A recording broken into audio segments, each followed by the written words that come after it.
आज वही सड़क, वही क्रॉसिंग ठीक हुई है कि नहीं हुई। हम लोग पूर्वांचल एक्सप्रेस से लखनऊ से चलते हैं, मऊ जाते हैं, मऊ अपना काम करते हैं 4 घंटे 6 घंटे और फिर वापस लखनऊ आए। आज मैं लखनऊ से चला, भदोही जिला में गया, 2-3 जगह काम हुआ, यहाँ आया हूँ और इसके बाद भी 1-2 जिलों में जाते हुए मैं रात में बहुत आधी रात होगी पहुंच जाऊंगा। ये कभी सोचा नहीं जा सकता था उन दिनों में। तो जहां देखिए वहां रुकावट। ये भी बिजनेस की कास्ट में, ये भी इकोनॉमी की कास्ट में इसकी भी गिनती होती है। ये लोग नहीं समझेंगे, राहुल गांधी की समझ में कि परे में इतनी बारीक बात उनको थोड़ा मुश्किल होगी समझाना। तो बच्चों को थोड़ा समझने में दिक्कत होती है।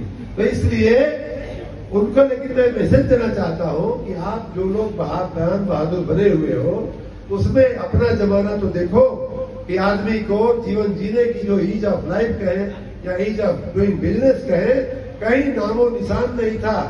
अंग्रेजों के बाद अगर भारत को पीछे रखने में किसी का सबसे बड़ा योगदान है तो उसे एक परिवार का है जो कांग्रेस की सरकार चलाता था। पहले की जमाना जो कांग्रेस ने 70 साल 65 साल पूरे देश में और इस प्रदेश में थोड़ा कम बीच में 2 और पार्टियां यहाँ आ गई तो शासन किया। लेकिन कैंटीन गद्दी थी। प्रयाग से मऊ जाने में आप मानोगे नहीं, हम लोग सुबह 8-9 बजे बस में बैठते थे और शाम को 5 बजे 6 बजे हम लोग जाकर के बस से मऊ में बड़ा गांव में अपने गांव में उतरते थे। पूरा 10 घंटा की यात्रा, लगभग 150 किलोमीटर की यात्रा हम लोग पूरा 10 घंटा हमको लगता था अपने गाँव घर पहुंचे।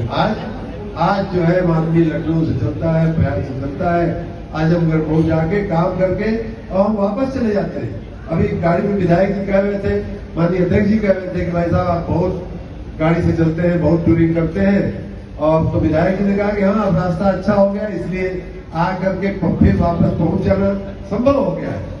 नहीं तो वहां उस समय ये कांग्रेस की सरकार थी। और अभी मैं जीएसटी की बात करूंगा कि बड़ा अच्छा हमारे कमाल फारूकी जी ने बहुत अच्छे ढंग से 3 पैम्फलेट बना करके हमारा काम बड़ा आसान कर दिया है।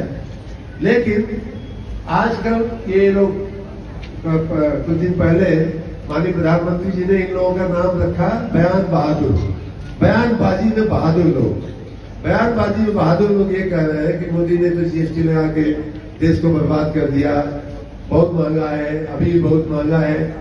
मैं अगर राहुल गांधी जी या अखिलेश यादव जी अगर सुन रहे हैं, मैं चाहूंगा कि मीडिया के मित्र उन तक हमारी बात पहुंचावे। तो जो बात किसी ने नहीं कही इस पूरे तर्क वितर्क में वो मैं कहने जा रहा हूं। कांग्रेस का जो जमाना था वो आदमी की पूरी क्षमता को कैसे आधा किया जाए उसका जमाना था। बिजनेस व्यापार की दृष्टि से कहें तो इन लोगों के मेरे ख्याल से लोग चीनी मिल भी चलाते हैं, आप लोग चलाते हैं ना, तो इनको मालूम होगा, जितने बिजनेस व्यापारी यहाँ बैठे हैं उनको मालूम होगा। मैं कहूंगा कि ये कांग्रेस से ज्यादा हाई कास्ट इकोनॉमी कभी किसी दुनिया में नहीं, पूरी दुनिया में नहीं रही है और भारत में तो नहीं रही है। उस समय कांग्रेस के जमाने में इंटरेस्ट रेट जो थे, ब्याज के दर, आप सबको याद होगा कि मकान बनाना हो, गाड़ी खरीदनी हो, फैक्ट्री लगाना हो तो ब्याज की दरें क्या हुआ करती थी? 16 से 20% हुआ करती थी कि नहीं हुआ करती? आज उसी बैंक की ब्याज की दरें सस्ती हुई है कि नहीं भाइयों बहनों, हुई है कि नहीं?